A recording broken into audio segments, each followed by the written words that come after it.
Assalamualaikum warahmatullahi wabarakatuh. Bagaimana kabarnya pada pagi hari ini anak-anak sekalian?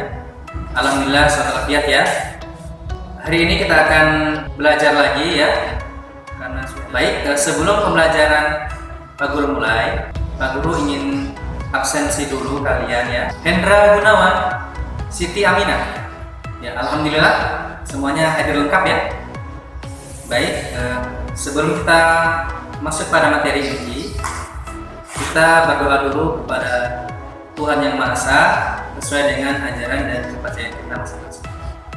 Berdoa mulai. Berdoa selesai. Anak-anak sekalian, kemarin kita sudah mempelajari materi tentang ikatan kimia ya. Ada ikatan kovalen, ada ikatan ion, ada ikatan kovalen koordinasi, ada gaya dipol, dan sebagainya. Nah, hari ini kita akan mempelajari bab baru lagi yang berkaitan dengan larutan. Jadi kira-kira ada yang bisa menjelaskan apa larutan? Ya, bagus sekali Adi. Beri aplaus untuk Adi ya. Larutan merupakan campuran dari zat pelarut dan zat terlarut ya. Jadi ada campuran homogen, ada yang campuran heterogen. Pada hari ini, sebelum kita masuk ke kegiatan inti, Pak Guru akan memberikan sedikit video, tampilan video agar kalian bisa mengambil apa masalah dan apa solusinya. Tolong diperhatikan ya semuanya ya. Kita menuju ke Tangerang, Banten. Putusnya kabel listrik di pinggir jalan menyengat seorang warga hingga meregang nyawa. Peristiwa terjadi karena genangan air menjadi pengantar listrik. Di jalan setapak yang tak tersentuh banjir inilah Darmawan, pria 58 tahun, warga Kosambi, Tangerang, tewas tersengat aliran listrik. Listrik menyambar dari kabel yang terputus akibat tertimpa pohon bambu yang tumbang pada Rabu siang. Saat kejadian, korban tengah menyaksikan warga menerobos banjir yang merendam perumahan Duta Bandara Permai setinggi 60 cm. Ia tak menyadari ada kabel yang putus dan air di sekitarnya jika penghantar listrik hingga ia pun tersengat. Kejadian berlangsung begitu cepat, tubuhnya sudah kaku saat warga hendak menyelamatkannya. Ya, bagaimana? Ada yang bisa menyampaikan pendapatnya terkait video yang sudah disampaikan tadi, yang sudah kita tampilkan? Ya, bagus sekali pendapatnya tentang video tadi ya. Dalam video tadi disampaikan bahwa kita pada saat kejadian banjir tidak diperbolehkan untuk mendekati tiang listrik. Dikhawatirkan kita nanti akan tersengat oleh listrik. Apa yang menyebabkan orang tadi bisa tersengat oleh listrik? Melalui media air.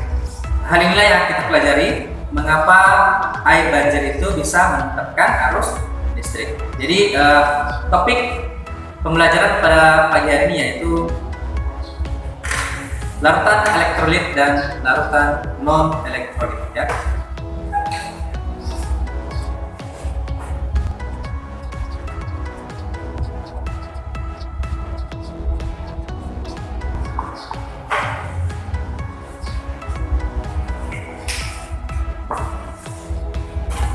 Ya, adapun tujuan pembelajaran kita pada pagi hari ini ya, yaitu peserta didik dapat menjelaskan kejadian tentang binatang ataupun manusia yang tersengat aliran listrik ketika banjir.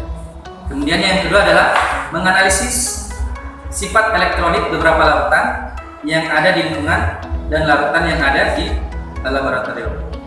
Ya, hari ini kita akan belajar itu ya. Baik, Pak Guru akan memberikan kalian sebentar bahan ajar dan LKPD, dan Pak Guru akan bagi kalian menjadi beberapa kelompok ya. Ya, kelompok 1 adik Winda, silakan dipimpin di sebelah sana ya.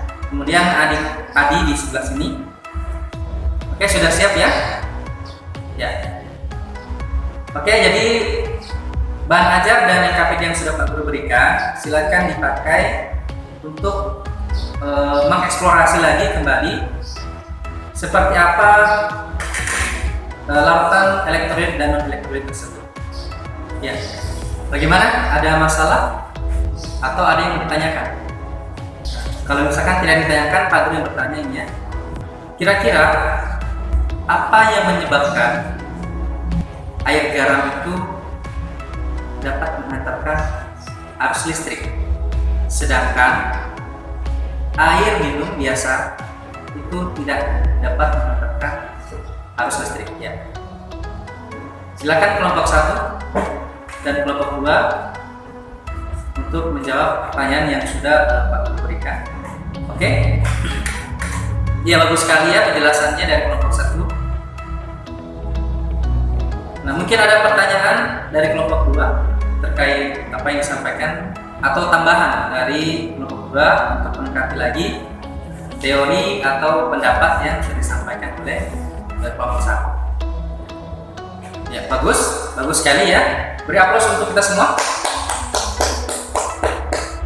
Jadi, larutan elektrolit itu merupakan larutan yang dapat menghantarkan arus listrik ya, seperti yang dijelaskan tadi oleh Winda. Kemudian larutan non elektrolit adalah larutan yang tidak dapat menghantarkan arus listrik ya, sekali. Mengapa ini terjadi? Dikarenakan larutan elektrolit itu mengalami yang namanya proses ionisasi, sedangkan larutan non elektrolit tidak mengalami proses ionisasi ya. Gitu. Nah, kemudian selain itu larutan elektrolit itu terbagi menjadi berapa? Ya, menjadi 2 ya. Larutan elektrolit kuat dan larutan elektrolit lemah. Jikalau elektrolit kuat itu bagaimana? Oh iya, bagus sekali ya. Ini luar biasa. Oke. Jadi larutan elektrolit kuat itu merupakan larutan yang terionisasi secara sempurna. Sedangkan yang sebagian itu terionisasi sebagian adalah untuk larutan elektrolit ya. Oke. Nah, bagaimana kaitannya dengan senyawa ion dan senyawa kovalen? Nah, ini pertanyaan dari Pak Guru. Coba kalian bacakan bagaimana hubungan antara larutan elektrolit dengan ikatan kimia, yaitu senyawa ion dan senyawa kovalen ya. Ya, baik, sudah selesai. Ya, bagus sekali. Nah, karena kita sudah menyelesaikan ya pembelajaran kita pada pagi hari ini dengan sangat bagus. Selanjutnya, sebelum Pak Guru berikan kuis, kita akan masuk dulu pada kesimpulannya. Jadi kira-kira siapa yang bisa menyimpulkan? Oke, silakan Winda. Ya, bagus sekali ya kesimpulannya. Nah, selanjutnya mungkin ada yang mau menambahkan lagi terkait kesimpulan yang sudah disampaikan oleh Winda tadi. Oke, silakan. Ya, Chandra, silakan Chandra. Ya. Oke, bagus sekali ya. Oke, cukup ya untuk kesimpulannya. Beri aplaus untuk kita semua. Pak Guru akan memberikan kuis ya untuk kalian, menguji bahwa kalian ini memahami apa yang kalian pelajari pada pagi ini. Oke, Pak Guru sudah bagikan soal-soalnya kan? Ya, jadi Pak Guru kasih waktu 5 menit untuk menjawab kuis yang sudah Pak Guru berikan. Ya, silakan. Ya, bagus. Ya, karena sudah selesai pada hari ini ya pembelajarannya, maka untuk pertemuan selanjutnya kita akan membahas tentang reaksi redoks ya.